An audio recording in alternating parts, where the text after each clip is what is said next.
Let's take a look at fragmentation. So oftentimes when you blast your electron out of your molecule will break apart because it's too unstable. Oftentimes, we'll end up losing alkyl groups. For example, if we lose a methyl group, if we go ahead and cleave our molecule right here, we would be left with the butyl radical and a methyl radical. That methyl radical would not be detected by the mass spectrometer because there's no charge associated with it, but we would have that butyl radical detected.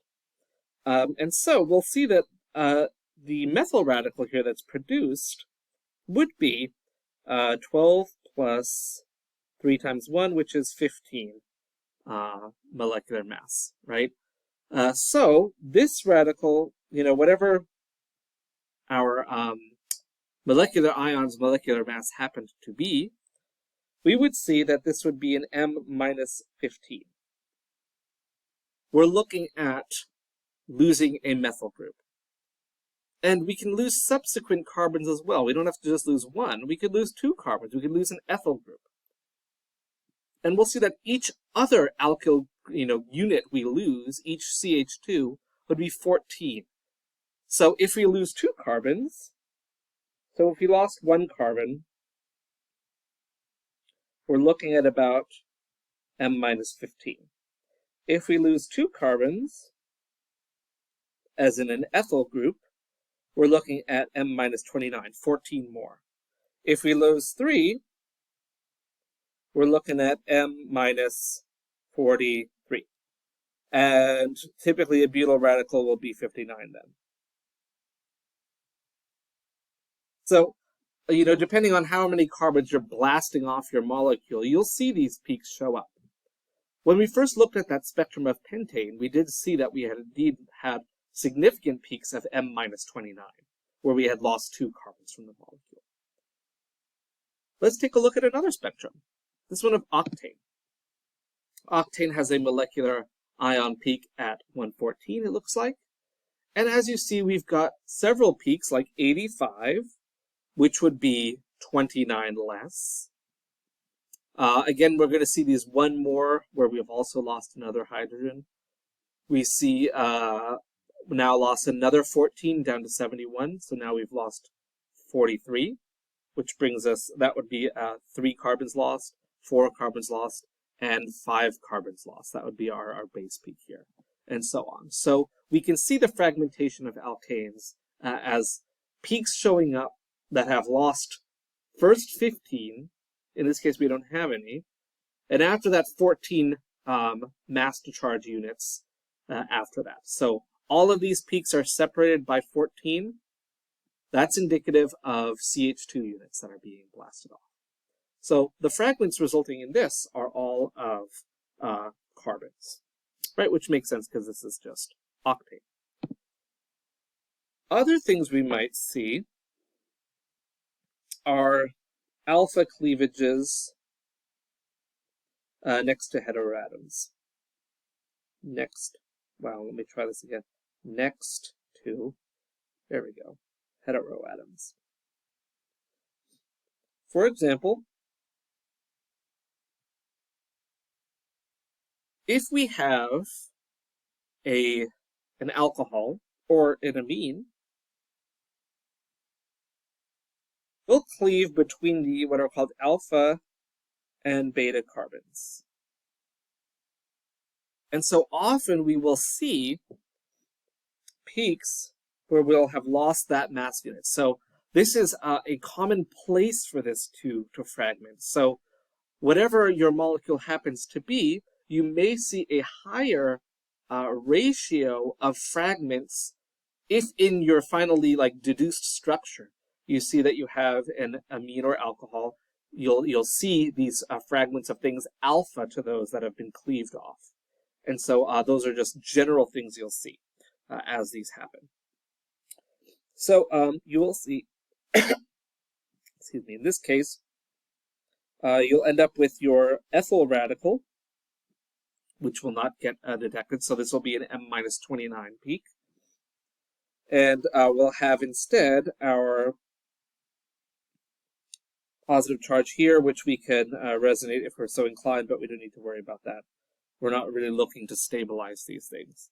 So the point is that we ended up cleaving alpha to that heteroatom.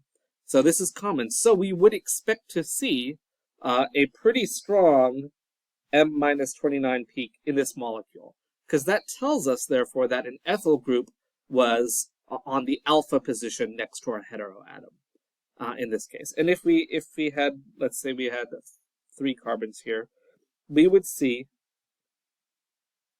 the following fragment show up, and this would be an M-43 peak, and we would see that as extra large, right? These peaks would be larger than we would normally expect them to be, if this were just a plain old alkane. So we'll see extra large components of this. With alcohols, we also see dehydrations happen. So if we have an alcohol, it can simply grab a hydrogen and leave after it's been fragmented. And we will see a -18 as a result, after the water has left. So with alcohols, you will often see dehydration, and you'll see an M-18 peak. That's not something we normally see. We see normally units of 15 first and then 14. So 15 and 29 would be our normal peaks. So 18 is something unusual. And so you'll see an M-18 peak if you've got an alcohol. Of course, normally you can use other spectroscopic methods like IR to determine if you have an alcohol as well. Finally, we have one that gave me the hardest time in when I was taking spectroscopy way back when, is what's called the Michelafferty rearrangement. I will always remember this one. On your gamma carbon, if you have blasted off your electron, what can happen is you'll form this 6-membered intermediate where you'll end up grabbing a proton off a gamma carbon onto a carbonyl. And as a result, you'll end up breaking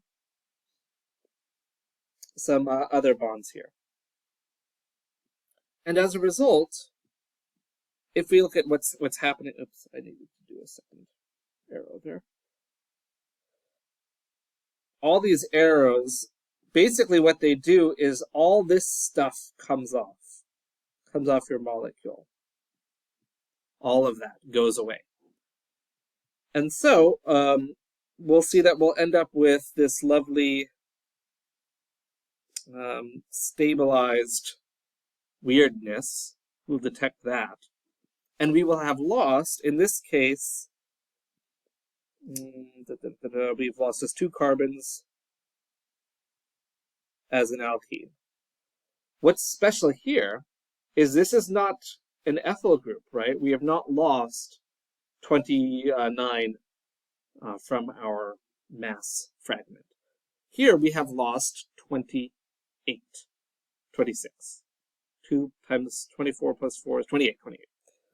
So in this case, we'll see an M-28. And this is unusual because we don't normally see even numbers of M- things. We see 18 for water. If you see any other even number, that tells you you've had a Michelafferty rearrangement. You have lost some even number of mass from your molecule. And so you'll see that in the presence of a Michelafferty, which tells you that you have a carbonyl, so either an aldehyde or ketone, that has a carbon 3 carbons away, a gamma carbon. So it's very specific, but it happens, and it's very useful in identifying things.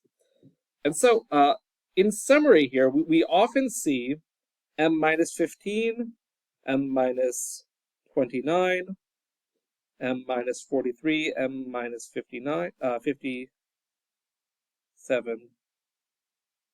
Yes, 57. These are all alkyl groups. If you see M-18, that's a alcohol. you've lost a water. And if you have an X where X is an even number, that's a Michelafferty rearrangement, which means that you have an aldehyde ketone with a gamma carbon somewhere in your molecule. So these are just kind of the very rudimentary steps that you'll learn much more about when you take analytical chemistry, if you take analytical chemistry, in identifying fragmentation patterns so you can see these. And while it's not going to be really the focus of this course, what's very useful is that these patterns are fairly consistent. And so there are massive databases of mass spectra where you can feed your data in and it'll predict your structure based on the fragments you've got, as well as your isotope peaks. All right, and so that's mass spec for us. What skills I want you to be able to identify are what your fragments might be, how to determine a molecular formula of a compound, whether it contains nitrogen, oxygen, chlorine, or bromine as heteroatoms. So those are the two skills you should really take away from this. And you may want to rewatch the videos otherwise. I'll put up some practice problems as always. And that's it for mass spec. So we'll continue on with, I believe, amines is next.